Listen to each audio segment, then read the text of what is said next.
The Monona Grove School Board, I'd like to seek a motion to convene into open session. So moved. So we have a second, thank you. All those in favor, please say aye. Aye. All those opposed say nay. We are now in open session. Are there any recommendations for changes in the order of business tonight? Seeing none, we'll go with the agenda as it stands. Thank you. That takes us to public appearances, of which we have one this evening. We have a Tujama Kamita. Would you please, when you come forward, state your name and address for the open record? Thank you.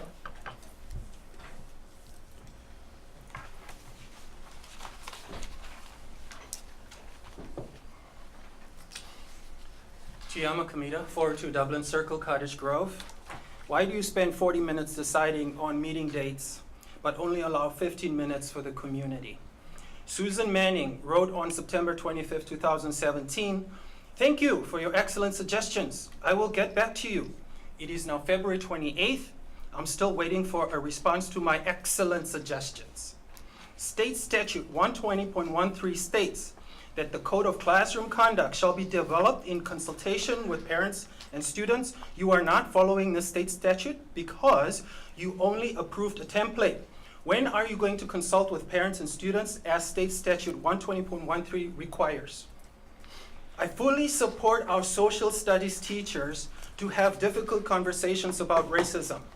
At the Equity Alliance meeting last night, a student in the BSU reported that in her class last year, a teacher singled her out and made her feel really uncomfortable when she said to her, "He's only going to say the N-word, so don't get offended," before the student read a poem aloud to the class that contained the N-word.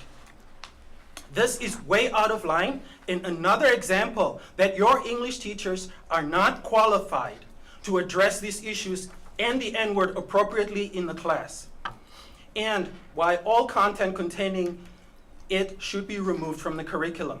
English teachers should stick to English and let those competent social studies teachers do the heavy lifting about difficult discussions about race with students. 80% of Black and Latino students are scoring below proficient in English. English teachers should focus on teaching all students equally and not waste their time throwing the N-word around left and right. Social studies teachers can handle it. What will the English department do this semester to ensure that they connect with children of color for equitable outcomes by the end of the semester? When will you provide us with your itemized response to all the policy violations we pointed out? The district has all these very nice template policies, but the school leaders do not seem to follow their own policies. Lastly, I would like to say and to point out that it's absolutely possible to have difficult conversations about race without throwing the N-word around left and right in the curriculum. If you would like to set up an appointment with me to engage in a difficult discussion about race, just let me know. Just let me know. I promise you it can be done without saying and this and and that. Thank you for giving me 3 minutes. I hope the rest of your meeting is very productive without a single wasted minute. Now, who will respond to my requests and questions?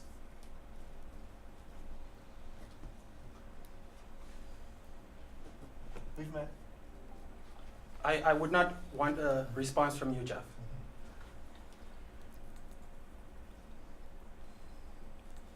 I offered to meet with you before, and I was if you're still interested, I'd be happy to set up a time to talk to you. That's Because fine. I did make that offer before, and I'd repeat it. Thank you. You're welcome. Thank you.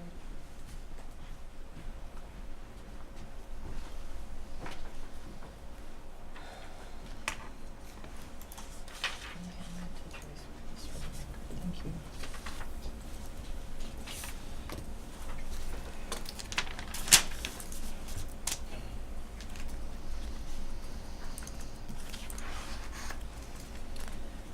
We now go to our consent agenda. We have 3 items.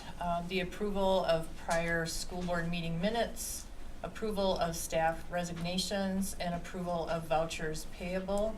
Do we have a motion? I move approval of the consent agenda as presented. Second. Thank you. Any discussion tonight on any of those? Just checking. All right, all those in favor, please say aye. Aye. All those opposed say nay. All right, the consent agenda has been approved. That then takes us to recognitions. And I believe we have some documents in the public content for athletic recognitions for recent, I don't even know it, like jubilations, Yeah. right? Yeah. So, Mr. Shiner, glad Yeah. to speak to some of those. Yes, please. Just here to recognize our winter sports seasons. Our boys basketball team is currently still in their tournament play with regionals coming up this Friday, and if they win, that'll be Saturday for a regional final. They were given the #1 seed in their region, and also conference champs for the Badger South.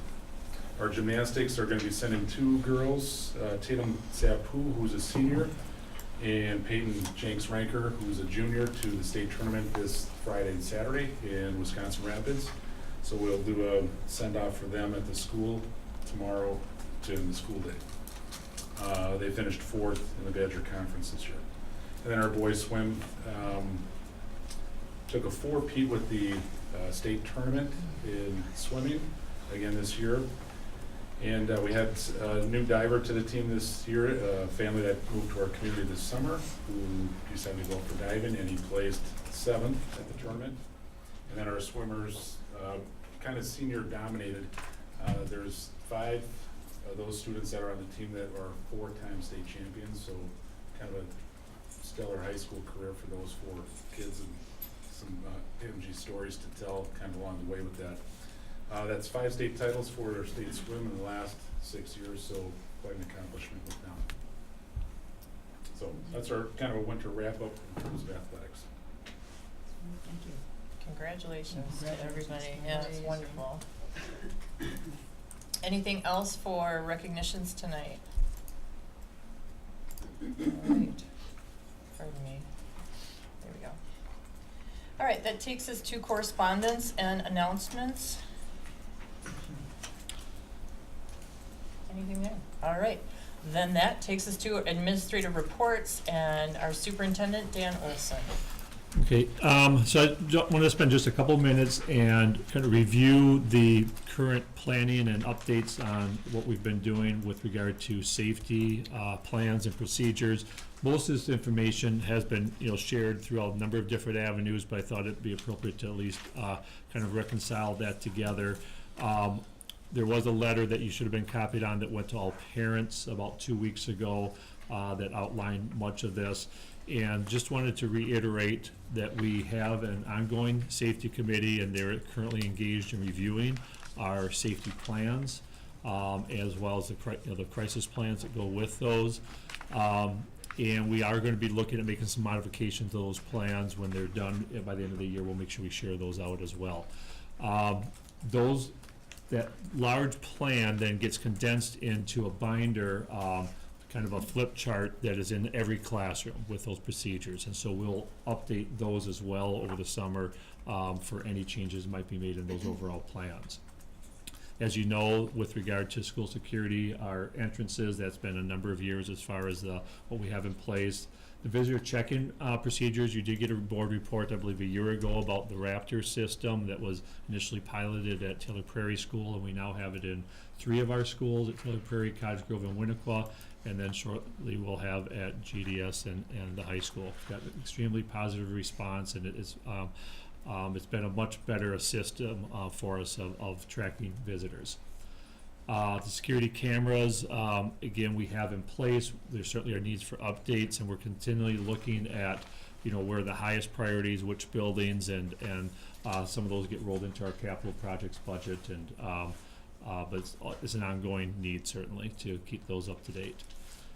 The school resource officers, as you're well aware, you recently approved a 2nd officer, which is extremely helpful. Of course, having one now in each community so that every school has assistance.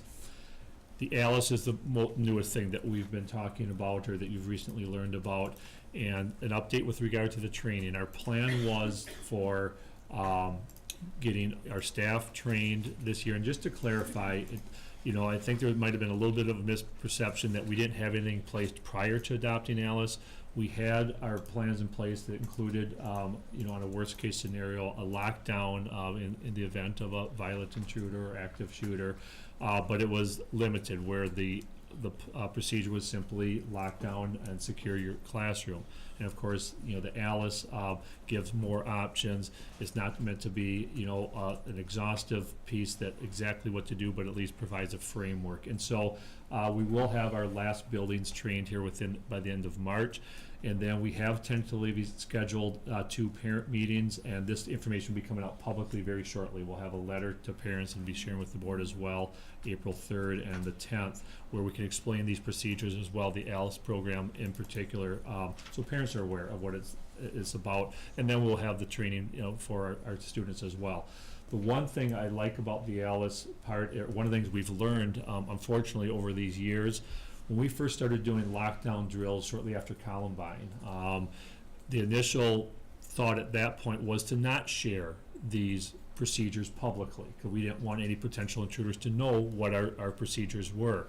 Now the general consensus is that there's nothing wrong with sharing it. That we, the more that we were prepared, perhaps it might even serve as a deterrent, knowing that we have plans in place. And so there's really nothing confidential about that. So that's nice to be able to reassure parents so they know exactly what our procedures are, instead of saying, "Oh, I'm sorry, that's confidential, we can't share it with you." So that is something that's been, more recent in the best practices, with sharing.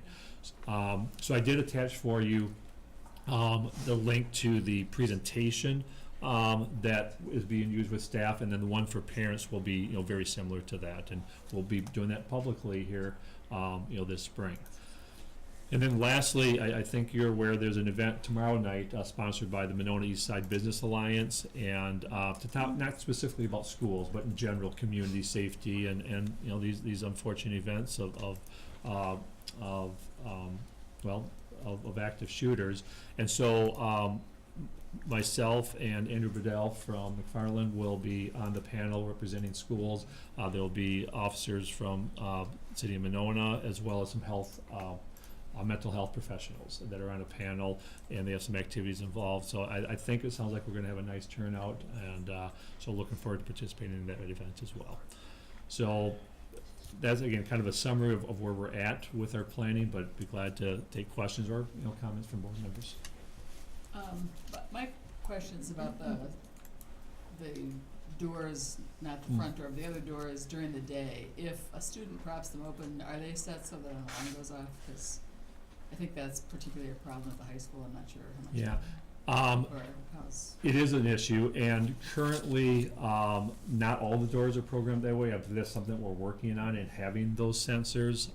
Jared, do you know? The doors have the key access, then there is the ability to do that, and we do have some, but not all the doors in the high school have that. Yeah. Oh, okay, so it's a pretty substantial change you have to make to that. I think each year we keep adding a little bit onto the operation or referendum on the capital side of things to meet our safety notification, but I think we have probably, Jeff, would you say probably 5 or 6 doors probably remaining? I don't know off the top of my head, but there's still a handful of doors. Okay, yeah, because I know that's. Because you have to run electricity and all that stuff to the outside of those doors. But, and that is a really important point, and I think that part of it as well is the education. Have those conversations with their students about the importance of doing, of not propping, and so it is an issue in every school, but I think we need to be, very diligent in trying to improve that. Okay. Thank you. Anything else? Jeff? As the Raptor system, has that helped? Has that stopped any? I'm just curious. Has our school ever been in any kind of danger? What is the Well, I think it's a better system and the nice thing is once parents are in once, then you don't have to go through and check IDs, and it prints off the name tag immediately. So it's a much better system than having to give out visitor tags with lanyards and so on. which I wear the rest of the day? So, And so, and that's something, you know, if you would want to have a further discussion, I think we could certainly set that up as a further report about more of the specifics. I guess I shouldn't get into details about, well, how many have, you know, come across where there might, you know, be something that shows up on that.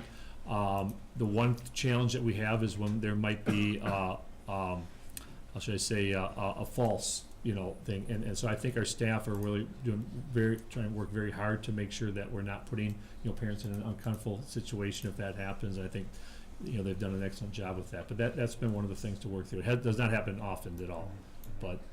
Because all my research, and I'm not saying we shouldn't, because we absolutely should, but I mean, if not all, almost all, it's always been somebody related to the school, Yeah.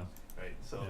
like from what I've seen about the shooter drills, it's usually somebody that's went through the shooter drills. Yeah. So keeping them from the public doesn't really do much, and you know. Yeah. So. And certainly the hope would be that we'd never, you know, have someone come across, Yeah. but, but I think, you know, from what I understand, the response from parents is just, you know, the feeling of security is one more thing that we're doing. The other thing that goes along with that system is, you know, we have volunteers and that we have to do background checks. We actually now can do it through that system as well, and it's a much more efficient way of doing that, so it's all tied together.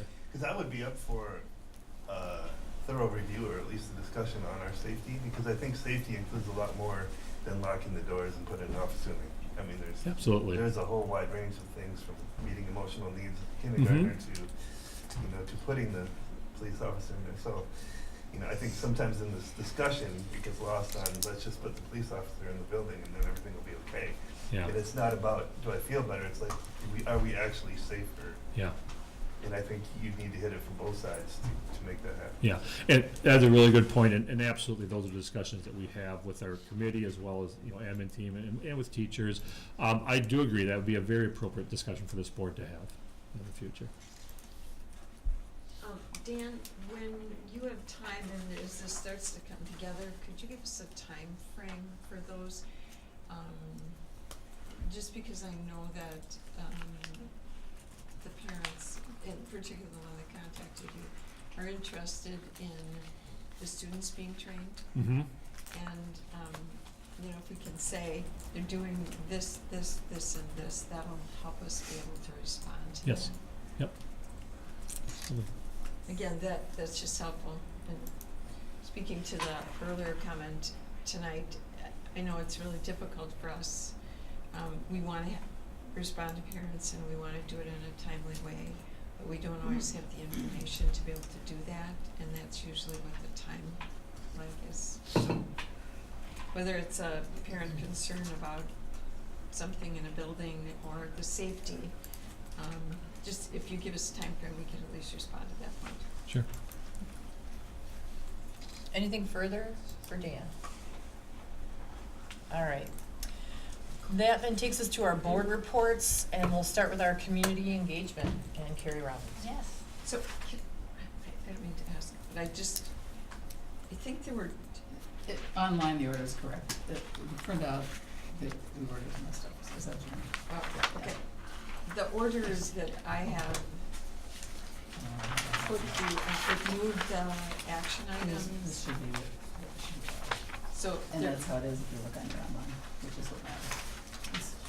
Okay, I'll be glad to address it, but that does happen once in a while. So on the board docs, when we're all logged in now, as you scroll down, okay, those of us that have editing rights, it's very easy to inadvertently, when you click on something, to accidentally drag it and it switches the order. We found earlier today that thing all of a sudden was the action items was out of order. Right. I'm assuming I'm the one that did it inadvertently, so Joyce found that when we and printed them, fixed that's what we it. got was your order, Because right? when I printed them this afternoon, the detailed one, Yeah. I got the action, I was just checking, so that's. So I don't know how long it was that way, Probably but just the afternoon, Joyce probably caught it around late about the same time. afternoon. It was like 2 Because it's days. correct now, so you should be able to Okay. have this, yeah. yeah, That's- so apologize for that. That's okay. Yeah, well, that explains it. So if you ever do see that again, yeah, please give Joyce a call so we Oh, can okay. fix it. All right, thank you. Carrie? The Community Relations Committee met, and there were 3 basic areas that I thought I would present to you tonight, keep you up to date. One of the major focus areas of this committee has been identifying what communications work could be done in the district. Where are the gaps? What are the things that we aren't able to get to because we don't have the capacity right now to do those things? So in this committee, several of the members asked for additional information about how other districts divide up and tackle this work and get it done. So Sarah Heck, we invited as a special guest to come and talk to our committee to provide a little more context. Her role in CISA 2 now and previously in Sun Prairie has been school district communications. So she was a very good wealth of knowledge of how this can be structured, what other districts do, what level the staff are at who are charged with the different types of tasks associated in providing support to administration and others in the district and planning and conducting communications related activities. So it was on our agenda as communications staffing needs. I think in our committee we got pretty close to consensus on what we feel Monona Grove could benefit from if we were to proceed with a staffing model for this. Where I'd like to see the committee go next, and Dan and I were in consultation about what the next committee meeting agenda looks like. I think we're pretty close to being able to bring from that committee back here a recommendation for this group to consider. We think it would be helpful for some of the committee members to come and sit with us and update you on their questions and what the conversation had been like, and follow to some extent the model that the Facilities Advisory Committee has used, where they hash out a whole bunch of details, multiple meetings. I think this will be the 3rd crack at it in this committee, and then come here with a presentation or proposal. So I'm anticipating that we'll bring that forward back here, aiming for March 14th, because the next time our committee meets is March 6th, and that should be enough turnaround time to identify who might be available to come and present. And then you'll have a chance to ask questions of them, because we've had 2 really good discussions so far, and I think we're close to having answered a lot of the questions that the committee had. So that's why it showed up on our agenda as communication staffing needs. It was really related to what kind of people at what level would be doing the different things that we've identified aren't happening now in the district. The next thing that we had on there as a brief topic was about the crisis and safety communication, and we used that committee, it had 11 people there last time, as a kind of a opportunity and feedback mechanism for public messages. So we checked in with the committee about what had been happening most recently, and also announced to them. One of the members of that committee is Christy Schilling, who is involved in organizing the event that was just mentioned that will be happening on March 1st. And then the last thing that we focused on in this committee was how do we continue to provide feedback to the district, and in this particular case, the topic was about the facilities planning and the community updates that were happening. So we spent some of our committee time reviewing what the structure was for how the sessions would be handled on February 22nd and 27th. And then because we have a really strong committee of people who do this kind of work themselves professionally, they gave some comments that I thought were taken to heart by Dan and others in constructing the presentations. And so that was cool. Felt like we had a chance to ask them, if you were doing this, how would you do it? And they told us, and we were able to take some of that to heart and implement it. So it feels functional to me. I was happy that they have had a forum for helping us think of things that maybe in our own circle we wouldn't have gotten to. One of the suggestions, for example, was videotaping those sessions, and I was very happy to see that you followed up on that, and Will Nimmo was there this week for the session, and soon for the viewing pleasure of our adoring fans will be a video of those sessions, because I feel like making that information public is super helpful for people who can't happen to be available the exact time and place that we wanted to have that. So felt really great about that. As one example of the things that we followed up on, because the committee members are super engaged. And we're at the point now where we're almost at the end of the term that they have agreed to, because they go through March, one more meeting in April after that. So Dan and I have talked about going to that committee soon, either the next meeting or the one right after, to check in so that next year's board will know of the members who've been at this for a while, which of them have interest in being reappointed. So the next board if it chooses to continue this committee, as I'm optimistic it will, may have a ready-made group of people who would be at the ready to be reappointed. And I'm hoping that we keep them feeling that their work is valuable and that they're appreciated, so that we'll have some momentum to that going forward. And did I miss anything? That was, Nope, sounds good. Okay. Thank you. I just have two quick questions for Carrie. So, Carrie, I appreciate that you're looking at the terms of those committee members, because you're really just kind of getting on the roll for that. One of the things we did in the past with the school board committees was the public members were on 2-year terms. Oh. So I don't know, it's just, Our Interesting. policy says 1 year right now, so that's. I agree. That's interesting I to agree. know. I'm just, I only signed them up for 1 year, so, Right. but Right, good and that's to what our know. policy says, so it Good would be to a know, policy change. because I think there is some momentum, and certainly things don't neatly end themselves April 7th or Right. whatever the date of our last meeting is, and so, yeah, there will be an unfortunate gap, and I would like to do what I can to minimize that, so that when the new board comes in, more or less ready to go with picking right up at the next Yeah. natural 2 weeks later, because we've been on a fairly rigorous, as you know, 2 weeks schedule. Well, So and that, so. I just wanted to offer that history because that was done for those reasons. So Mhm. it's worth a discussion, and your committee does that really well. The other thing I was kind of interested in, I don't know, it sounds like you didn't discuss it. I was really interested in that committee's input on the current issue relating to Kill a Mockingbird, and kind of their thoughts about the process and the community engagement on that issue. Because for us, it was it is a fairly big discussion issue and continues to be in the community. So as I look at them being kind of a sounding board for us, I just, and they might have some thoughts about ways to channel the questions in the information. Thank you for that. It's just a And I thought. have a short list of other topics that have come up in the district that it would be useful to get the community focus group kind of opportunity. I'm really mindful of that group was selected specifically for their either expertise or experience in the work of this committee, which may not be a proxy for the kind of focus group that would really want with the representation that you're maybe knowing would be useful on different topics that would be more sensitive. You'd want to have really good representative group, I think, and not misunderstand that people who were convened for one particular focus area could be equally able to provide the breadth and understanding all the populations that I was right, just, that they don't what I was necessarily thinking represent about themselves. was having observed the expertise that you have in that meeting and the diversity that you have in that committee. Mhm. I was looking not so much about input on the issue itself, but how to process something like that. Right on. So thank you for that. Because And they have a lot of expertise on those kinds of things. yeah, thank you for that. It is a super group.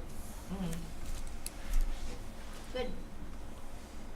All right, thank you. That will take us to our policy committee and Susan Fox. Okay. And I don't really have much because it's all on the agenda tonight. So we met on February 21st and went through a lot of more policies in one of the recent annual updates. And we have a lot more at our next meeting, will be March 6th, and we'll go through the rest of them that are in that particular update, which dates back to the end of last year, I think, of 2017. So they are on the agenda tonight for first reading, and if anyone did go through them already, the way they're set up on the agenda is that when you go to that item, you can click on them, so Joyce does that, it makes it really easy to find them. And when you click on them, I did send out, as per your request last time, a step-by-step instructions for how to get to them, but it felt way more complicated writing it out than it really is, so I don't know if anybody really took me up on that or not, but at least you have that information. This, however, is really easy because all you do is click on it, and when you click on just the first, as you'll see when you get to it, the first one, for example, it will show you in green what the changes. So, you know, as we go over them, if you do this as a first read later, that's how you do it. That's all I have because I don't really need to address it later probably either. But next meeting is March 7th, and we hope to finish the next grouping, but we'll see. where our thought was to try to get through, since these are cleanup things, Okay. we thought we'd like to get through them with this board, so we're getting as much done as we can, so that you can have the first reading and the vote, and then move on to the next ones, because we do have some other ones coming up, so, okay? The spirit, Yeah, That's right. right? Keep it thank you. moving. It might be wishful thinking. Yeah, We're on it. all right. And that beautiful, generous list is ahead in the discussion section, so, all right. That then takes us to our possible action items for this evening. And our first item is consideration for employment, of outside investigators. Susan? I would move to authorize Nicole Thibodeau as our compliance officer to retain the services of Bulow Vetter to investigate the complaint pursuant to board policy 2260 and other policies as applicable if she deems it appropriate to do so. I'll second. Thank you. Discussion. I strongly support the board moving ahead on this. I think it's really critical that we treat this as a timely issue, and I think it's thoughtful of the board to move. Thank you for making the motion. I'd like to add that I appreciate Nicole bringing this quickly, even though she could have legitimately waited until there was additional information. I think in the interest of expediting that and not having to schedule a special meeting of this group, it's absolutely good to have it for tonight. Jeff? I'm voting no because I believe that hiring before we get anything is putting the cart before the horse. I also feel that the person that we might possibly hire at the very least makes us look tone deaf and does nothing with improving our understanding and reputation, some of which is earned and some of which is not, in addressing these important issues in the long term of our district. Thank you. Anything further? All right. Then, all those in favor? Can I ask for a roll call vote? Yes, you may. Yes, you may. Thank you, Dean. All right, then, with a roll call vote, regarding the motion for employment of outside investigator as written and as articulated by Susan Fox, we'll start with you, Dean. Aye. No. Aye. Aye. Aye. Aye. All right. That motion carries. Thank you. Our next item is a resolution of the school board of the Monona Grove School District to approve the expansion of MG 21 to now serve, or futurely serve, grades 6 through 12. Did you say futurely? I sir? did. That's awesome. I love I just that. made it up. Adjective, new adjectives. Works. So the background information that's on board docs is the same that you received last week in a report. And so we're asking for actually two separate resolutions tonight. This first one is, as was pretty obviously stated, the expansion authorization.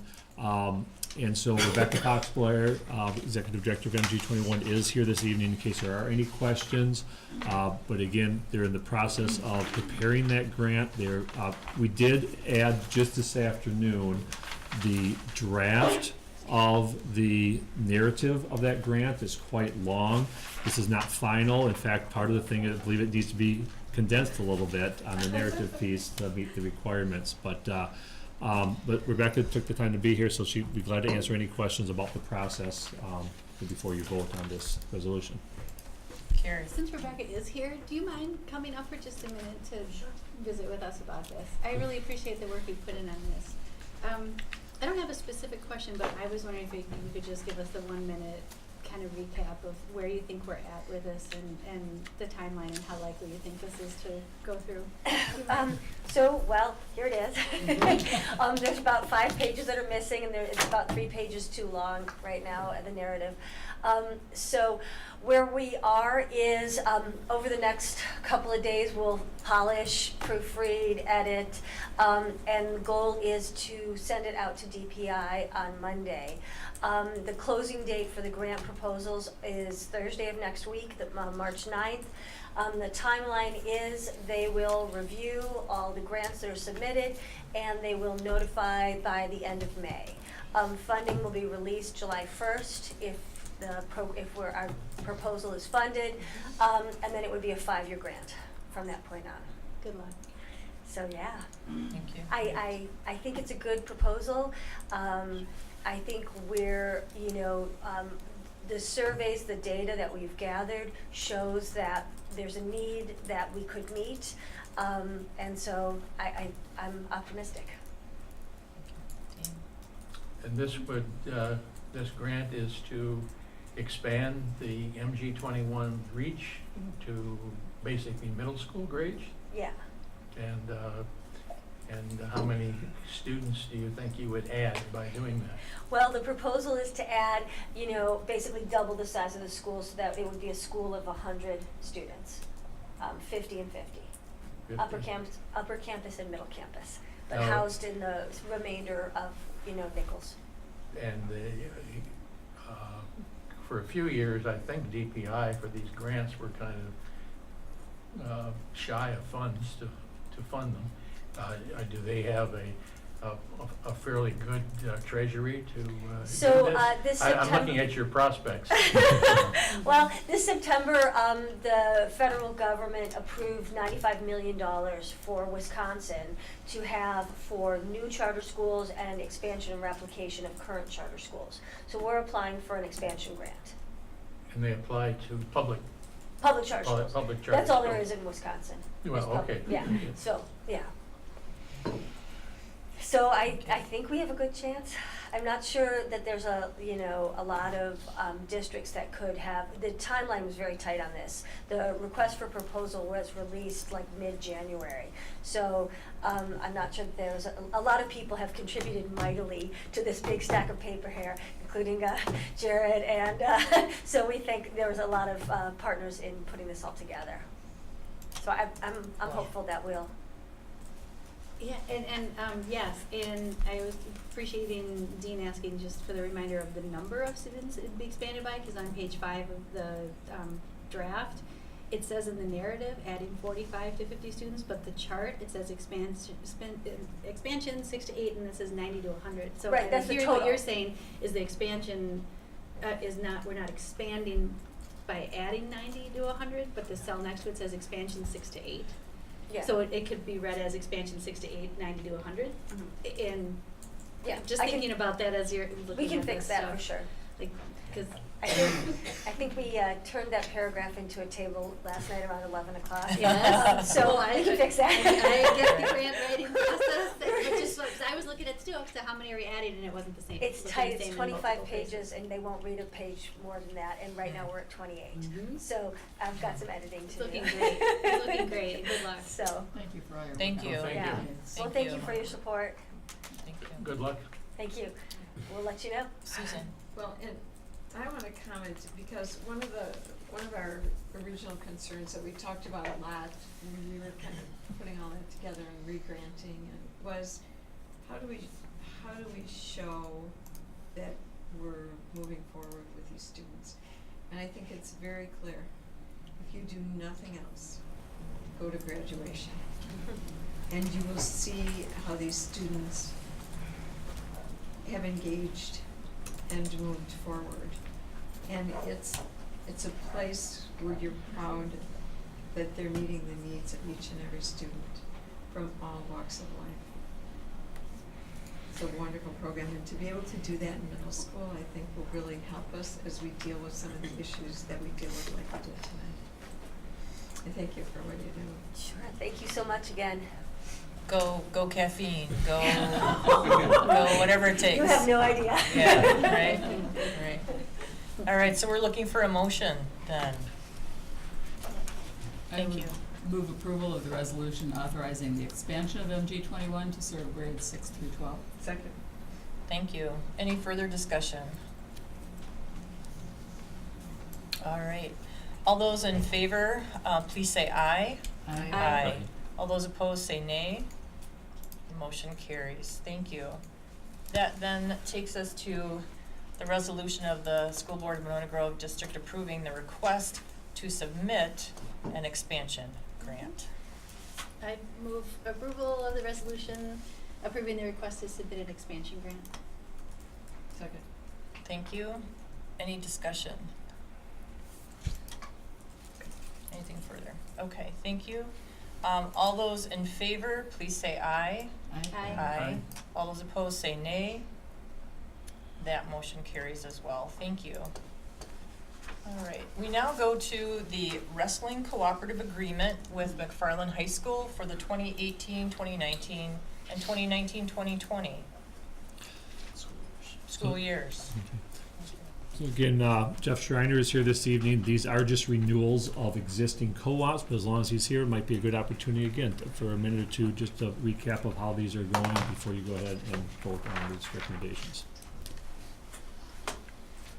Okay, and here we're gonna start with girls hockey, but we also have wrestling on the board too for co-op. With girls hockey, some of us that have been around here may remember back in 2007, the proposal was to add girls hockey to our athletic department at no funding by the school district. And we agreed to that and approved that, and we were one of the first girls hockey programs in Dane County. And so it was a good bandwagon to hop on at that time. Page ahead now to 2017-18, we're with a proposal to come forward to say that we are funding girls hockey at the same capacity as our boys hockey teams to provide equity. There was some time in between there where we just kind of kept renewing and kept putting forward the proposal without really taking a serious look at equity and funding for both programs. The athletic directors of all 5 schools involved, we continue to have not large enough numbers to have our own program, so we feel like the cooperative is working to bring our programs together. We're not exempt from the challenges of local control and local rules applying to one, and sending our girls to an island to play in a sport they enjoy doing. We currently have 5 students, 2 freshmen, 1 sophomore, and 1 junior. Right now we're looking at a couple of possible 8th graders coming in, but we're not sure if they're going to skate for the cooperative program or for the capitals program. They'll make that decision as they come in, and that sometimes is based on their talent levels. But the cooperative from the other schools, some have 1 student in it, some have 5, some have, Stoughton has the most with 8. Anyway, we took, as athletic directors, we sat down and kind of worked our way through the whole arrangement and everything. And what we found ourselves looking at is how do we say no funding to the girls program when we're saying giving rationale to some of the other programs for funding. And so this is now it comes forward to kind of better align our agreements and also work with cooperatively to make that match. But one variable in it is Monona Grove's position in this with a thank you to our school board here is that our students will pay the $80 sport fee just like all of our other sports, where some other schools will have like a skater fee assessed to their student athletes. It's But a again, significant fee too. It says here $850. Right. That's a lot. So that's one where it might get some other, there's a feeling that some other families might say, why, that's not fair. But through discussions with Dan, we also agreed that that's our position on that, and that's accepted by the WIA, and that's where we're gonna be at with that. And so the other schools will have to, their other athletic directors will have to cross that bridge. So. I have a question. I should know this, but if our team was Stoughton, Oregon, McFarland, Evansville, Deerfield, who did we play? We play other Not a teams that bad have question. some very wanna keep force and things. So girls hockey is one where they don't have enough kids within their own school, Right, so no, I the get co-ops that. are all large. And So so. we heavy travel to games, or just we only have like 3-team conference, or what? No, the conference is wider than, it's not like our other sports that have a conference kind of connected in on the other south. It ranges all over the state. And so in our co-ops, take on the student population of every school added together. So the WIA takes a look at that, and here's girls hockey still forming, but there's not enough schools that have the large enough numbers to have their own team. So we're in co-op arrangements that are rather large student bodies and we got it all together. So they could travel like Green Bay for a game. Baroque was a long trip for us, and not so much Green Bay, but we'll go to Beloit. Then kind of been around the area here. Well, and I think I would add, from personal experience, it's not too different from where the boys travel. We often, back then, we didn't have a rink in Oregon or in Wanakee, So we're out Sun Prairie a lot, and we travel Tomahawk. I mean, that we played where there were games. And again, you can see that this community is having huge success with students that are coming through this program, through these programs. If you watch the Olympics. Jesse Vetter. Thank you. And it's nice to be able to play the girls' hockey team.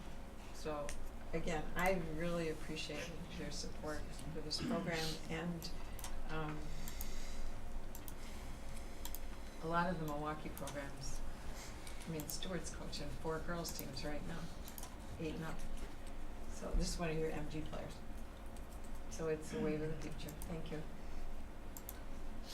So what we're seeking tonight is approval from our school board to approve kind of going forward for the next year with the approval of the co-op and our participation with the Stoughton Icebergs.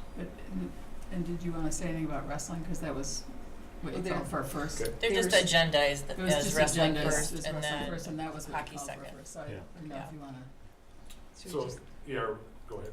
well, just because we went ahead, so do you want to, I mean, I'll make a motion on this so we can just get it done. I think that messes us Well, up. he could just talk about the wrestling, because Jennifer called for the wrestling. I don't know, it's up to you, board president, you can decide. If you would, just run us through the wrestling Okay. program, and then we'll proceed. The wrestling one, we're in a cooperative with McFarland High School. This year, the Monona Grove side of it had 8 wrestlers. We're bringing it, we had 3 freshmen, a little inexperienced. We didn't have any seniors on the team, and we kind of hit a little bit of a down spurt with that. We're still finding it to be a tough sport. 4 years ago, we co-opted with McFarland and have kind of brought this forward. Both schools, we still feel we're in a position where we need each other to continue to grow this program. And what we continue to try to do is balance off the number of home duels, one at McFarland, one at Monona Grove, to kind of build our community interest in and around it. Last year, we had a good push with hosting the conference tournament at our place, which proved to be pretty good following and fanfare for them. Not really a challenge, but kind of a point of working that we have going on right now is our youth program and our high school program are pretty tightly coordinated and organized, and it's because they own the equipment and the mats and everything like that, but we're growing after 4 years to a point where we're gonna end up with some discussions here shortly to have a little bit of separation between that. And it's time for that, I think, and so with both of our programs down the road a little bit cooperatively, I think we're ready for that, and I think we can maintain a good relationship with McFarland through that. But what we're seeking for on our wrestling co-op is to continue on with the cooperative for the next 2 years, and that's part of this as well, and I feel both schools are in a good place with that. We use Nichols as our wrestling site here, and I think things are pretty positive there. Didn't we have a couple freshmen go on, or to regionals? Didn't they go to regionals? We did. They were low seed in the regional and everything, but they Uh-huh. made it there, and we Uh-huh. continue to inch in. We did show up at the state tournament this year, but not any wrestlers. We showed up with our wrestling mat there. Okay. You can buy a wrestling mat, so if you saw it on TV or anything, you saw it said Monona Grove and McFarland. So first things first, we got our mat in the. Because Alright. we had the bookends, right? Christian at heavyweight and Nacho at the smallest weight. Yeah. We just gotta get some kids in between, right? Alright. Here. Mr. Schreiner, can we talk a little bit about the comment you just made that we have 8 students in wrestling? And I know because we've had people come here that we have other sports that are oversubscribed, that we can't place everyone who wants to do it. What is our capacity of number of students who could do wrestling? And do we have the opportunity to redirect students who want to be in a sport to wrestling? Or am I saying something that just reveals, I don't know that you have to be practicing as a wrestler from the 5 years up to actually be able to jump in as a freshman and do it? No, that's a good question. And wrestling, in adding a team and putting some rationale on what size teams are wrestling teams, it's a little new territory for me, but teams are anywhere from about, I would say 24 to 30 is a average good-sized wrestling team, respectful. And we were there a couple years ago, and as it kind of moves like this, it's a tough sport to pick up. And Okay, it's a that's tough- what I wanted to know. We and can't it's a- just say, sorry, we didn't have room for you in Yeah. this sport, but we'd be happy to have you in this sport. It doesn't work like that? There's a lot of technique as you get into the high school part of it, and we still face that when we wrestle against Stoughton. There's a lot of talented students from Stoughton, and it's. Their entire gym is plastered with their wrestling tournament championships. It's a tough Sure. match for us. 50 years of stone. So I'm not saying we have to like be competitive at that level. I'm wondering about the ability to give opportunities to kids who otherwise don't have opportunities, and is this something that could possibly be, or just absolutely Yep. not? Absolutely. Kids in one sport as they, transition out or step away from that sport, they can go out for other sports. A little bit of that is on our end as far as letting them know that Yeah. and letting them know that they're welcome to do that. Great. And then if they we gotta encourage them too as they grow through. But stepping into wrestling as a freshman or sophomore, we have some students that have tried that, and that's where our numbers have kind of fallen away. It's too hard. It's a tough sport. It's so different than basketball. If you're a basketball player, you are not gonna be like, oh, maybe I'll go wrestle. It's like complete opposite ends of the spectrum. And just weight management through it too is a Right. whole science as well. It's a whole. We had a snow day, and that snow day that we had, the big thing across my emails was that wrestlers were allowed a pound through that. And it was like, it was interesting because they were excited about that. So, It's a different breed. yeah. Yes, but some of those young players are wiry. Maybe they could wrestle. I'm just thinking I about got cut how off we my can freshman adjust. team. When we hear concerns, I'm always thinking about how do we deal with the concerns we're hearing, and this just pops up as an opportunity to ask that back to you. So thank you for hearing that. Well, and along that line, wrestling was one of the sports we brought back 4 years ago. Gymnastics was another one, and it continues to activate kids at different times. Our gymnastics, we started 4 years ago with a large freshman class, and they've maintained the numbers throughout that. And again, this year, the number of freshmen or newcomers to the sport continue to be there. That's a tough sport as well, but they have fun with that. And what we're finding too is it's some of the little things in and along the competition and the sport itself that continue to give a sense of belonging for our kids to be a part of something, and they like that as well, so. I'll just ask one more question, as long as Jennifer will let me know, which is, we don't necessarily, to my knowledge now, do any kind of demonstrations, or kids don't have access to wrestling during Phi-Ed, or like, they really would come in completely cold, having never done it or seen it before. I've taken Jeff's point to heart, like, it's not like, well, I was gonna go in this sport, but there's no capacity, so I'm gonna do this sport instead, especially if they've never been introduced to it before. So I'm just curious whether we have the opportunity for current athletes to do demos at the middle school, or to, just sort of thinking about outreach opportunities for some of our talent leaders, Yeah. and, thinking about that. It's tough because we don't own, now we own a mat, and so you gotta Okay. get the mat out there to try to do that on, Yep, and so it's tough. okay.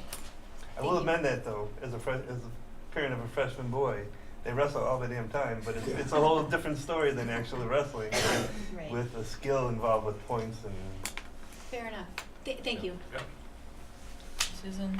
And Jeff, I just wanna keep us actively evaluating this. I know people have been very excited about this program, and they're strongly supportive, and I know the numbers have varied. And they very much like being at the Nichols School site, so I'm glad that works. I'd like us to continue to evaluate, the possibility of somehow installing some type of showers for those students. I think that's also a reasonable thing to think about in relation to MG21 as we expand that and might be adding some type of physical activities to those students' curriculum. I don't know what that plan is, but I think that's actually, we've had offers from the parents who are skilled in that area to do it. So I would encourage you to all of us to continue to evaluate that and look at costs and see whether or not that's a possibility. Okay, I appreciate that. Thank you. And get you a mat, right? Great. Thank you. Thanks for your time. Susan? So I'd like to move approval of the wrestling cooperative agreement with McFarland High School for the 2018-19 and 2019-20 school years. Second? Thank you. Anything further? All right, all those in favor, please say aye. Aye. All those opposed say nay. All right. That motion carries. Thank you. We will then go to the girls' hockey cooperative agreement. Susan Manning? I'd like to move approval of the girls hockey cooperative agreement with Stoughton, Oregon, from Evansville and Deerfield High Schools for 2018-19 and 2019-20. I'll second. Thank you, Dean. Anything further in discussion? Old hockey folks, right? All right, all those in favor, please say aye. Aye. All those opposed say nay. Motion carries. Thank you. Thanks, Jeff. Thank you. That takes us to our last possible action item, the teacher compensation plan revisions. Okay, Uh, gonna go, or want me to? Well, I'm gonna switch it over to you, Dan, if you will. Sure. I've been in clinics all afternoon, and I didn't see that this was on the agenda tonight. I should have known that. So could you walk us through the changes, because I don't have a draft copy of that to Yeah. do it. Absolutely. So the teacher compensation plan has been, we've made revisions to it each year since it was initially adopted. In this case, our personnel committee began discussions at the beginning of the school year, and there were a couple edits or revisions that needed to be made just because of statutory changes, teacher licensing being the primary one. And then, of course, we've been adjusting our salary levels each year, and so the level 3 salary ranges was another key adjustment. And then a little bit of language as to the process as we evolve with the career advancement to level 4. And so what is in the plan is actually reflective of what we're doing this year. There needs to be continued, we have had discussion about potential future additional revisions, but at this point, we're asking for approval of this document to at least clean up and make those changes that were mentioned. The committee we actually had brought this to the board about 2 months ago, but we realized that we needed a little bit more opportunity to discuss during the meet and confer and have teachers an opportunity to react to it. We've had those discussions now at the last 2 personnel committee meetings, and so this is the same document essentially that you saw 2 months ago at that time. So at the last personnel committee, the committee did vote again to reaffirm to bring it to the board for approval this evening. And there's full opportunity for MGEA input along the way. And do you wanna add, in the last meeting conferred, they supported going forward. Yes. Okay, I just wanted to make sure that was very clear, so it's not just the committee and administration, but, we've taken this back to MGA at least twice in the last 2 months, maybe 3 times. Yeah, they've had. Thank you. We're looking for a motion then. Susan? I move approval of the revised teacher compensation plan as presented. Looking for a second? Second. Thank you. Any other discussion? All right, all those in favor, please say aye. Aye. All those opposed, say nay. All right, that revision has been approved. Thank you. And that now takes us to our discussion section. Our first item tonight is a look at our certified staffing plan for the 2018-2019 academic year. Okay, so this is the shortest plan that we've presented as far as changes since in the most recent years. And I think part of that is to the key work that this board has done and commitment these last few years about being able to add teaching positions to reduce class size or maintain. And so we have not had significant change, or don't anticipate significant changes. Last year when we added a number of new classroom teaching positions with the idea that might take us a little bit actually below our goals, so there's a little bit of growth in there. So the first document that's attached is the same one you looked at when you were looking at open enrollment numbers, and so there's just a little bit of a shift of some of the sections by grade levels as they move through, but then the other document shows by position and grade the actual FTEs, and so the net effect is in grades K through 8 actually 1 less homeroom position. That's because that large 8th grade class is moving out of GDS. This does not include any changes at this time at the high school. There certainly will be. Students have completed their course requests. Our administrators and counselors are in the process of going through those. So at the next board meeting, you can expect some minor adjustments to the high school FTEs, probably some small increases, to accommodate a little bit larger freshman class coming in. And so, again, this preliminary plan, we asked the board to approve just as a point of information so you can see, what we're planning, and certainly if there's any new positions, it's important that those are brought before you. And then, of course, you get the final approval as contracts are brought forth with hires, throughout the spring. So the one major change I would like to point out is at Winnequa School, we're recommending an additional half-time counseling position. We had that actually on our list last year, actually as a .6, but we were already adding 3 classroom teachers. We asked for an additional administrative position, and there's only so many positions you could have budget-wise. So after evaluating a year, coming back, the needs are still there. We're actually asking for a .5 counselor position. So that will complement the full-time psych as well as full-time social worker that we already have at the school. So we'll kind of round out that team. And so an opportunity tonight to ask questions or discuss about that particular position. Dan, I actually had someone ask me about the material that was posted, and I think what was confusing to them was this language in the about last year, this is what we did, and so they got confused about the homeroom teachers from last year. So I would suggest that as we go forward, that we just talk about last year, you recommended this, the basically the .5 and held on it. Because somebody said, we already have an associate principal. So the language as presented was a little confusing.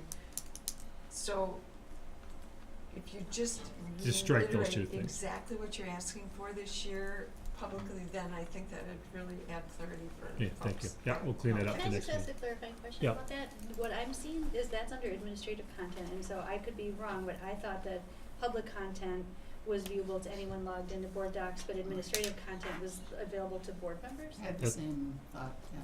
That's true. Yeah. Okay, and So what Susan nobody was from just the public referring would to have is seen this. administrative content, which would be board members only seeing that? That's correct. Okay.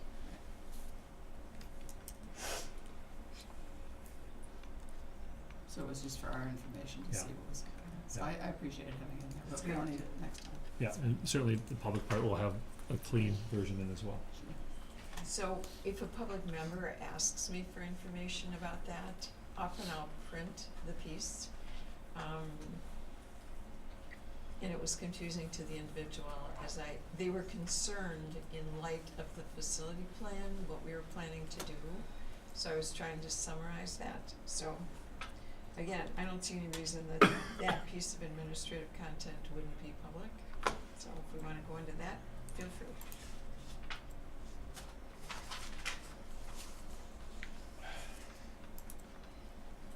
I'm just saying, I think it would help if we identify specifically what you're asking, particularly as we go forward on the facilities plan, because I think you're being extremely reasonable. Anything further on the staffing plan? That's good. All right, thank you. We'll move on then to our generous list of first readings of new and revised board policies.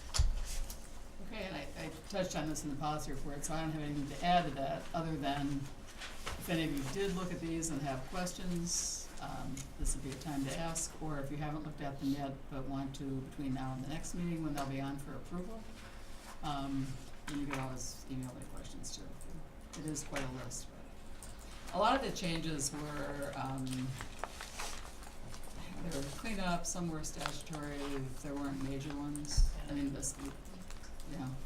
I had just, I would appreciate just a moment, for you to share out. There were, some clarifying pieces, primarily was it language with policy 5610, the suspension and expulsion? Right. Was it primarily just a language cleanup? Yeah, or- and interestingly, that language that was added to that reflects our current practice, and Neola was now recommending that other schools do that as well, that includes this, the language was basically what we do now, and I actually, we've been doing it, but we didn't spell it out, I guess, as clearly in our language, so it's very appropriate, it matches what our practice is, which is affording the opportunity for a student to return to school prior to the expiration of the term of expulsion under specified set of reinstatement. And I think there may have been a statute that you do have to spell those out in the order, which we've always done, so. Yeah. Thank you, thanks for, It's yeah. it's the reinstatement policy, and we didn't clearly have that language in there before. And, the other thing we're seeing now is that, we're getting a fairly solid, good level of expertise on the writing of the language. So, we actually thought this was, I appreciate you bringing that to the attention of the board, because we thought this was a really good piece, because we specifically had not in this policy before, because a lot of boards don't talk about it. And the reinstatement piece, opportunity for our students has been very important to us. So we liked having this inserted, and it reads well. And then the other policy I just had a question about was the 5830, the student fundraising. Is there anything that you feel we should share out or will be shared out with public or? No, well, the next policy that we're going to review follows this, is a definition of crowdfunding. We have had some situations in the last couple of years where individual classroom teachers will do a crowdfunding thing, like a GoFundMe page for their classroom. And sometimes in the past, they haven't always checked with their principal, and sometimes it's things that the district actually could pay for, and we'd rather than not be funding if we can pay for it. But on the other hand, there may be ones that it is appropriate, so this was just kind of, adding a sentence about that, because, and this came from Neola, so clearly this is an issue other schools are facing as well. So the next one, which we have not reviewed yet, but is next on the list, deals with the definition and goes into a more full explanation. So it's just putting this one sentence in that aimed for a specific activity, including extracurricular activities, et cetera. Has to have approval of the superintendent, and we also discussed the fact that when superintendent is listed in a policy, it says in the definitions that it's or designate. So he can leave that to building principals, for example. He doesn't have to approve all of those. So. Thank you. I just have a comment about the language in 8305 information security, which is the last one on the list. Okay. And in the last paragraph, I really think that the intent of Neola was that we would pick one of those two choices and write it as a paragraph, rather than we have a policy that has check marks. This is not the final form. The X is by periodic because that's what was chosen. Okay. So it will be cleaned up when you see it again. Yeah. Okay. Good point, because we should go through them all when they come in next time. Make sure. Right. It should be in final form. All over, so we really appreciate you seeing it. On that, I am a little uncomfortable with periodic, because that could be once every 100 years. I would suggest biennial, because then it can be 6 months or 2 years. Right. We did have some discussion about that. I would suggest that be stated as a term, and annual might be too often, but every second or third year, I think, would be an appropriate security review. And we did feel, the majority of the committee felt annual was too often, but we could certainly entertain an amendment at the next Okay. meeting when we go to approve it of biannual or whatever you think is. I like biennial, because Biennial, it could be yes. 6 months or 2 years. Yeah, yeah. I suggested every 2 years. Yeah, and we didn't want, so if the majority of the board wants that, that's Sure. fine. The majority of the committee chose to leave it periodic, but Okay. that's certainly something we could Right. add. Good night. I think you're arguing for annual, but whatever. I got one. We'll take It's no biannual. big deal. Other questions for policy? Dean? Just a question, how do you want to handle any amendments next time? Just send them to you ahead of time so you get a look at them and? Yeah, because the amendments should be in writing for the board to see, because if it's gonna be something complicated, I mean, something like this, I think is it's one word, so, yeah, Okay. it's pretty easy, but if you're gonna change something substantially, yes, I'd like to have it in writing. And we do have another policy meeting on March 7th prior to the next board meeting, so if people are gonna have amendments, it'd be wonderful to have them in time for me to put them on the agenda for that policy meeting, which means a couple days before March 7th, if there are going to be I'll amendments. give it to you tonight. That'd be Yeah. awesome. Otherwise, Okay. we have to do it here in the board meeting. Yeah, and it's just Understand. harder, so it'd be great to have it that way. Okay. Thank you. Thank you, Dean. Carrie? One last comment on the 5830, which was the student fundraising one. You had mentioned the point about crowdfunding. Right. There's also the question I had over the years that I've been paying attention to this. There are times when an individual school wants to raise funds for something that would create an equity issue in the district, meaning one school has something that a school teaching similar grades does not have that thing.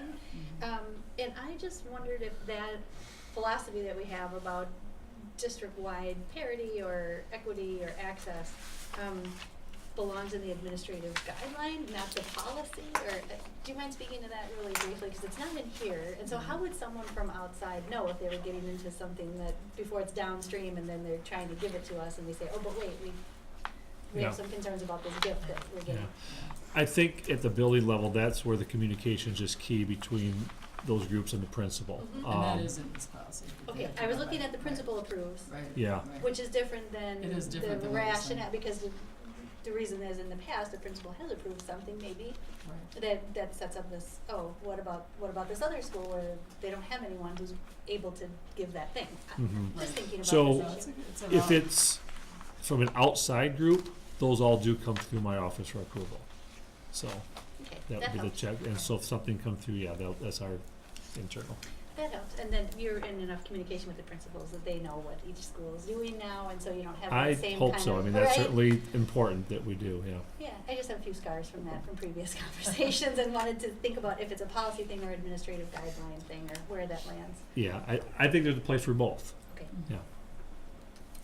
because there wasn't really anything with that flavor in this, Right. about Yeah. And how. we've certainly had a lot of discussion. In fact, when you were on the policy committee, Mhm. we talked about that, because I was it is looking for it's it an in issue here. that a lot of schools deal with, Yeah. yeah.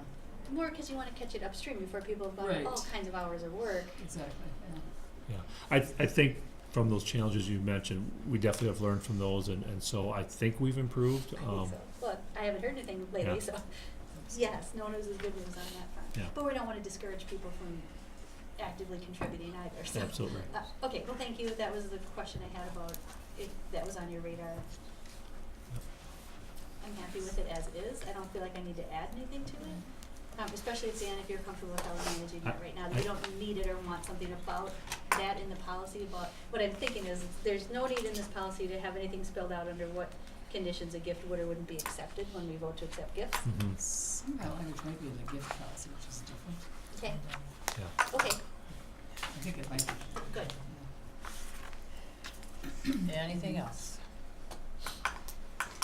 All right, thank you. That takes us to our last discussion item, Can I which add one more thing before we go on? Sure. Thank you to the policy committee for doing all this work. yeah, It's, Yeah. Both it of is, you? it is easier now that we have the whole manual. I mean, Yes. it's somewhat, it's still, Plus, it's a little tedious, Yeah, still, so but I just wanted to add Thank that, you. thank I you. appreciate it. Thank you. It's It is- interesting, it is a little and tedious. we need forever, but I No worries. really appreciate you reading it and again, bringing up the issue on fundraising, Mhm. because we really need to look at that. And the equity piece is something we've talked about for 3 years, so I appreciate your input, that's really important to hear. The thing about fundraising too is it's liquid, we always gotta change it because it's always changing. Yeah. You know, when did GoFundMe started? A couple of years ago, it was a huge thing, and who knows when the next huge thing comes that we are addressing, so. Well, and we tried to address that when we talked Right. about the endowment funds at each of the schools. Again, I think those are real things that we need to talk about. So, thank you. okay. That takes us to the facilities planning update, and we'll be getting kind of a current planning process. Where are we? Okay, so we've put this on the agenda, just an opportunity to, if you wanted to have some discussion, feedback about where we're at in the process. As you recall, our last regular board meeting, you received the recommendation from the Facilities Advisory Committee, had a little bit of discussion that evening. Since then, we've had our 2 community updates. And so looking ahead, if you recall, next Wednesday, we have a special workshop where Bill Foster will be present from School Perceptions to talk about that survey process as well as the specific survey that, we'll be using and to share that with the board or get feedback from the board regarding that process.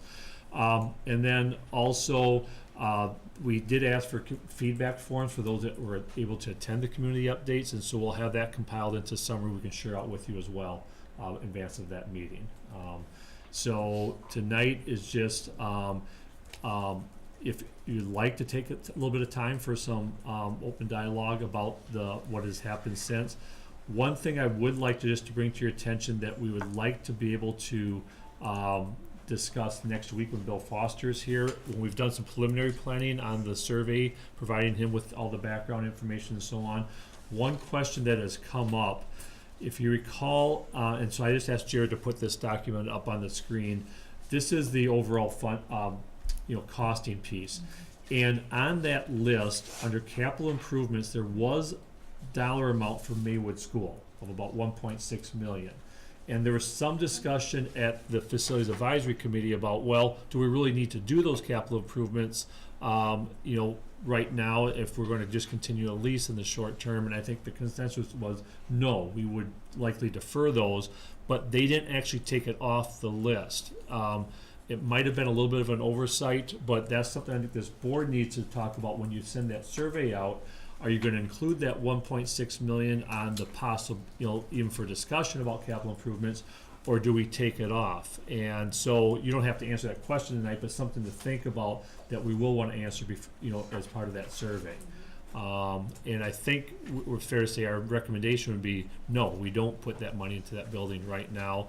And I don't recall the exact, I think it might include like roof replacement and things like that we don't have to do now. Now, we'll certainly patch the roof if it leaks, but it'd be silly to put that kind of money into it. Yeah. So I don't know, Jared, is that kind of a fair explanation? Yep. And part of the reason that so when the facility study was done, obviously we looked at every single building in our district. And part of the reason the 16 million, that 1.6 million stayed on there was for full transparency for the board to make the decision. As you recall, the long-range facility plan decided, committee recommended that the board needs to make a long-term plan with Maywood. And so if you're gonna keep it, we wanted you to be aware that there's potential to, we don't know what it's gonna look like, but the board should make this decision. Yeah, my suggestion would be you keep it on there, but maybe have a footnote in which you put on some item that explain like you did. Yeah. Because I think it does explain that there are some substantial costs if you're going to use it. Otherwise, it'll still remain as an open question. My question was, I'm assuming or it sounded like from some comments that were made at one of the presentations, that this survey will be for community members. And I'm just wondering, I know that you did a presentation for staff, and I'm just wondering if we have a plan to get kind of more comprehensive feedback from staff. I'm thinking particularly about the elementary configurations in Cottage Grove. I'd kind of like to have that, and I didn't know if they're going to have a ability to do this whole survey, and then it'll be designated, because I realize some of our staff are actually residents, so they'll be doing it as residents, but some who aren't, just from their teaching expertise, I'd be interested in hearing what they think about some of the things. I'm glad you brought that up. Absolutely, I would like to have that as well. So I think we should have that discussion here as an entire board about how we're going to solicit that staff feedback, and so absolutely. I think the survey, there was discussion even about in our preliminary discussions with Bill Foster, and you guys will talk about that with him next week as well. Do we even ask that on the survey about the idea of that option, because it affects parents only? There's no cost factor, so it really is. It does impact kids and parents. And our recommendation is, it probably should be on there, but you guys will talk about that. But where does the staff feedback come? So that's one that at least there's not a cost difference. So the feedback from the community is important, but I think that staff feedback is equally as important on that. And it's not contingent upon a referendum necessarily. If you could make that decision at any time. Well, if they identify it as staff, you'd be able to sort it that way. So I guess a better answer, yes, I agree, we should have staff input. And so I'd like to talk with you a little bit about maybe how and when to have that discussion as well. That sounds good.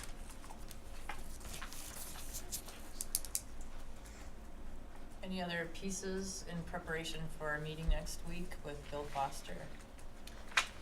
Last night at the public forum in Cottage Grove, some questions started to be raised about the high school. that I thought were interesting and relevant. And we had charged the Facilities Advisory Committee with looking at 4K to 8.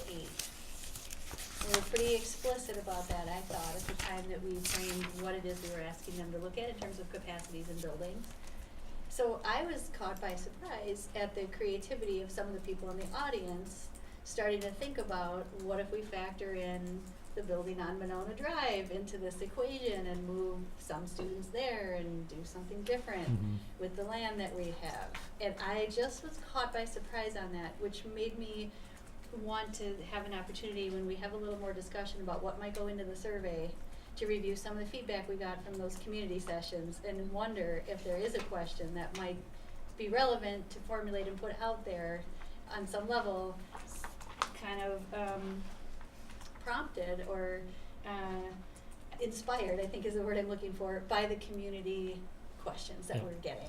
And it just, I haven't had a chance to talk to you about that. I know I'm blindsiding you with that question, but I was hearing that last night and I thought, boy, we may have additional questions that the Facilities Advisory Committee that only looked at 4K to 8 intensely, aside from them looking at the physical bricks and mortar of the high school building, just thinking about that question. Thank you for bringing it up, because that also was on my list as well. I did have a conversation today about that very thing with one of our FAC members. Cool. And as you mentioned, that was brought up last night.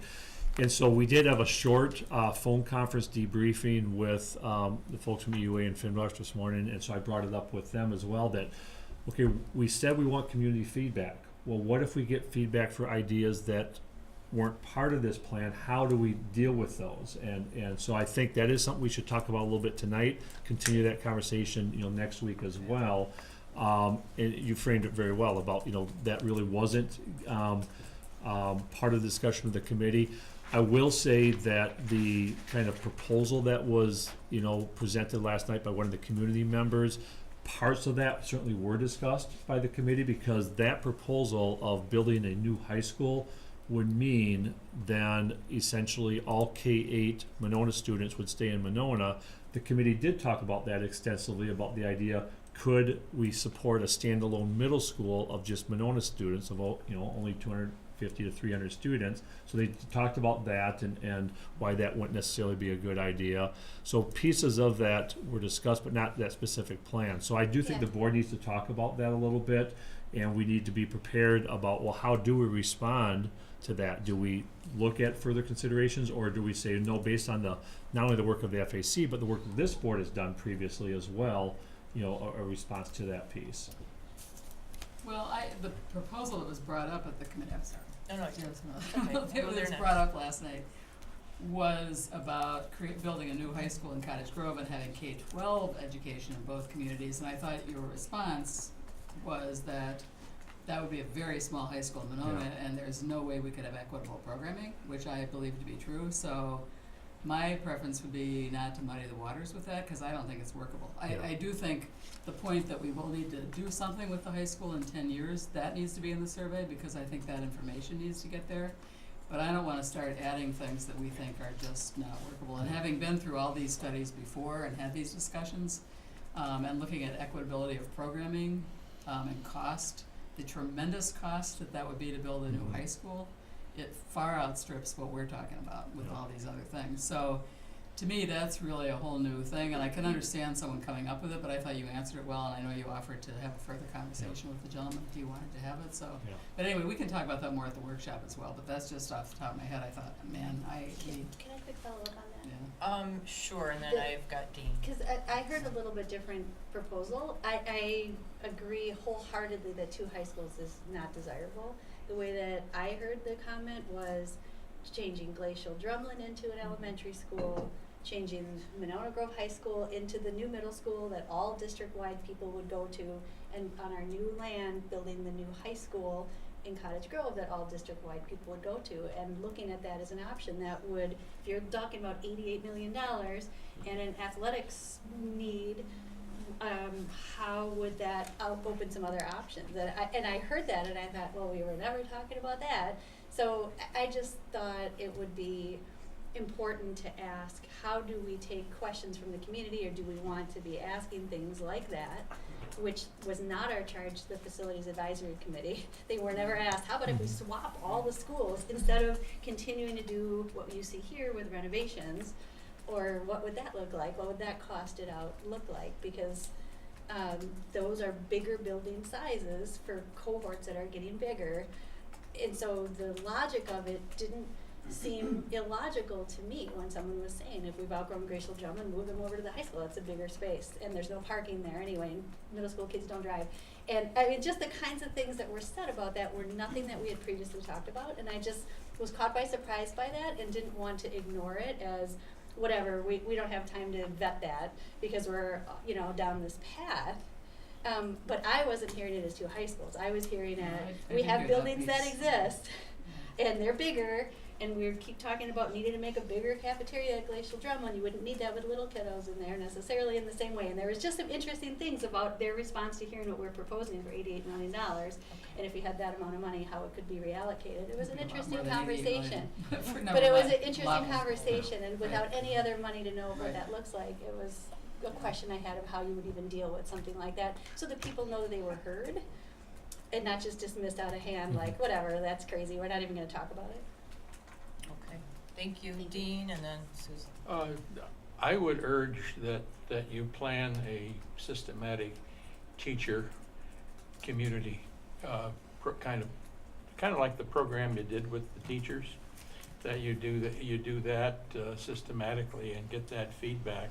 That's going to be, that's going to be, I think, a solid source of ideas and alternatives and concerns, which will mount in the community if they're not addressed or answered. And I don't know whether you do one in both communities, or I would think that if you had time to do it, you might want to do elementary in both communities, the middle school and high school type of thing, because I think the issues that they may raise, if you don't have the time, at least do the two communities, because I think the kind of issues raised from the middle school and the elementary schools may, due to the nature of the animal, are different. But I think they're going to be a lot of your key communicators and that sort of thing about you know, what's really workable. We're the ones in the schools, and that their credibility on controversial issues, I think, will count. I appreciate that. I agree, and I think it's so important. You know, time is an issue, but we need to make time.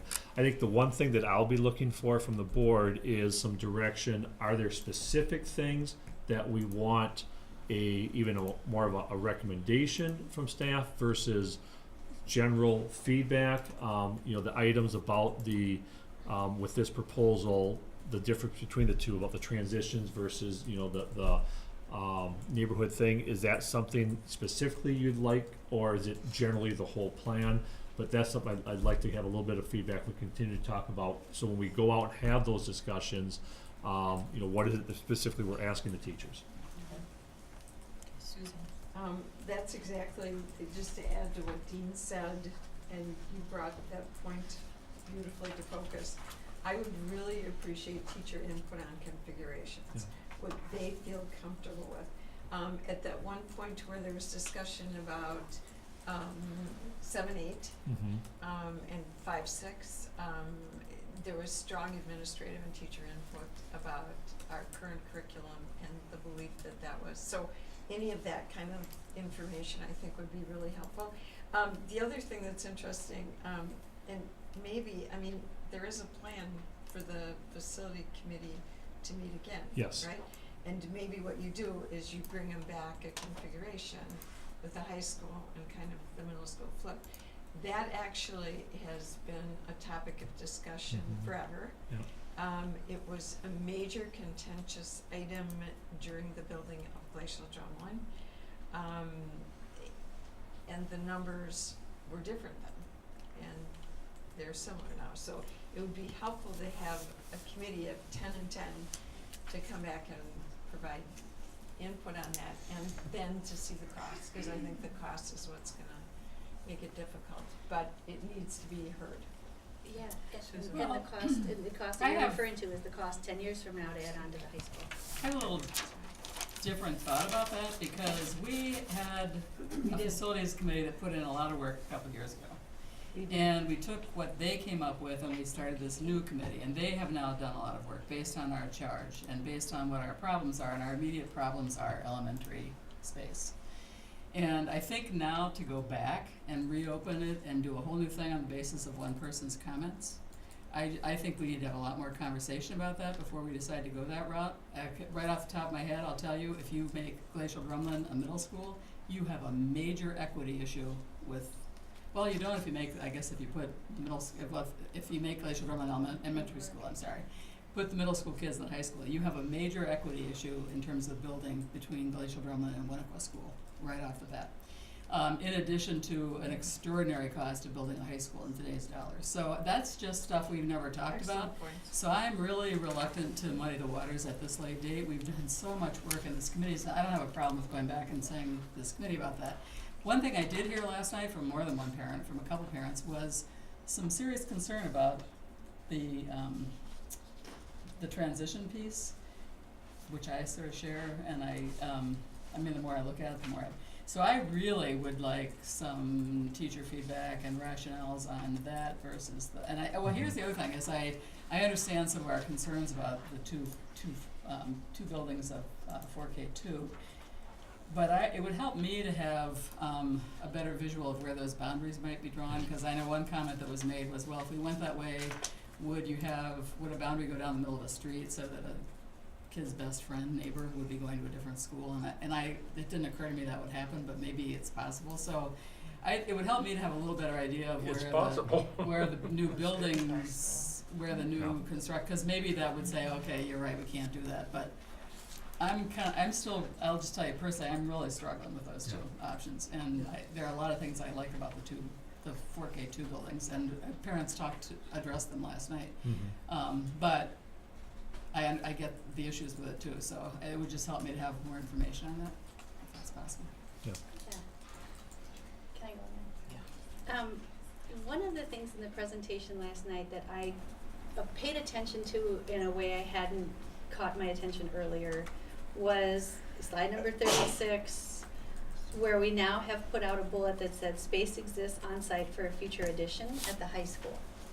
And when I was a citizen member of the Facilities Advisory Committee quite some time ago in 2014, we talked about this being a 20-year plan, and we talked about not needing to touch the high school. It's in my memory, and that's why we charged this committee with 4K to 8. So when I see this now, and we've been talking about this as a long-range plan, a 20-year plan, and now there's a slide that says in approximately 10 years, and we'll need a future addition, it starts to change people's perception of, is this really a long-range plan, or is it this amount, and then in 10 years, it's another giant cost. And so that got my attention. So while I absolutely and wholeheartedly agree that you don't have one comment derail 5 years of work, and I would be the last person to try to do anything to stall this, and I know you know that about me. I really did go, wait, this was a 20-year plan, and now we're saying in 10 years we need a future addition? And I was like, that was just not how previously my understanding was, and I've been at this a while, so maybe it's changed, but that was why we charged this committee with 4K to 8 as the focus. And yes, it's expanded now, and we're listing the high school with capital maintenance, and we're listing athletics facilities and things, but it was always my understanding that the high school would be sufficient to accommodate the growth. And so, just really catching my attention on that now. Okay, I think I would respond that the charge didn't say anything about years. So the committee chose to look at that and say, this should suffice for 20 years. I think the first committee, we really didn't get into the years. We had that initial enrollment study that was for 20 years with the low and high end. I think this committee looked at those numbers a lot more closely, plus it was updated. And I don't know that I would agree that the first committee said, well, the high school's fine for 20 years. It's fine in the short term. There's an immediate concern at the K-8. We never really talked about years until now. that's helpful for me, that's your memory, because we were talking about it as a long-range plan. And we've been at this for 5 years already, so long range is not 10 years to Yeah. me. And I'm Well- I'm worried enough about it Yeah. that I thought, I really want to pay attention to whether this is truly a long-range plan, or as someone insinuated last night, this isn't much of a long-range plan if we have a 5-year lease at Yeah. Maywood, and the high school, we're going to be coming back for an addition, and, you know. Yeah, I think that's a very fair comment. Shoot. I would say one thing that when we get to that point and when we look at, this board looks at what we're gonna say in that survey, I think that we have to be careful about that, because we remember that enrollment study still had a low end and a high end. Right, Okay, if it ends up being on the low end, we are good for 20 years at the high school. right. And So that- the open enrollment, wasn't that also in that, Yeah. those figures? Yeah, so it very well So could be well yeah. past 10 years, but I think the recommendation from the committee is we need to watch it. And it Right. could need to, you know, and by taking kind of an average of those projections, it could be at about the 10-year mark. So I think that's an important point, and we have to be really clear about how we want to communicate that. It's not a for sure thing, we're gonna have to do something in 10 years, but we might have to, Right. depending on the rate of That's what I heard growth. from Van Wolf and his part, so I think you're right, it's worth, we ought to think about it, cause we had to do it very carefully. And we need this enlarged in a way that we can read. Thank you. Jeff? Actually, the 5-year one, cause it shows up on the Yeah. 5-year one, so, Yeah. so it's, but I can do think that. that's,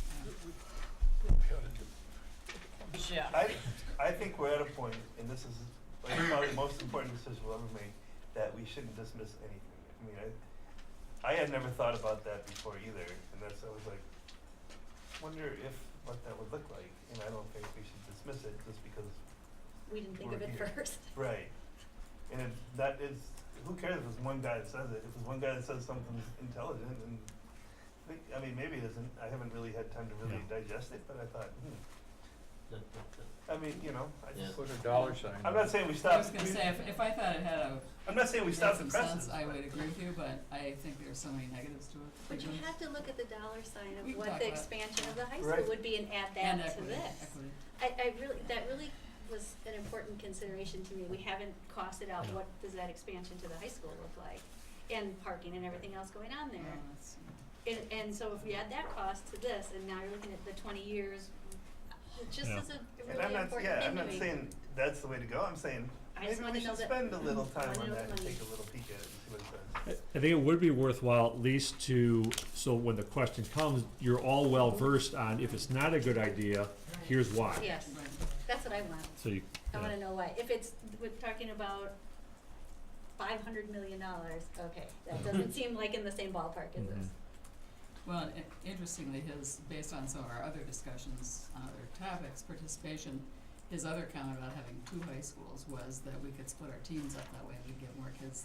That was a big piece of why he was talking about 2 high schools. So he did talk about both ideas, I agree with you, but I thought he spent more time talking about the one in each community idea, which, And I was satisfied with the answer that our superintendent gave to that, which is we Right. have ways administratively of dealing with adding additional teams Right. within the program that we have, and I know that Mr. Schreiner is working on that already, because that is a repeated idea that surfaces. Thank you. alright. So that'll be an interesting meeting next week. Mhm. Lots That to- will be- You need a motion to adjourn? No, we're not quite there yet. Wishful Not thinking. yet. Close, close. We just have this tiny thing about future meetings, and then we're good to go, I think. So March looks well populated with meetings once again. Yay, please mark calendars, and is there anything else? Anything further? I think we're I good. think we're good. All right, looking for a motion to adjourn. I move to adjourn at 8:43. Second?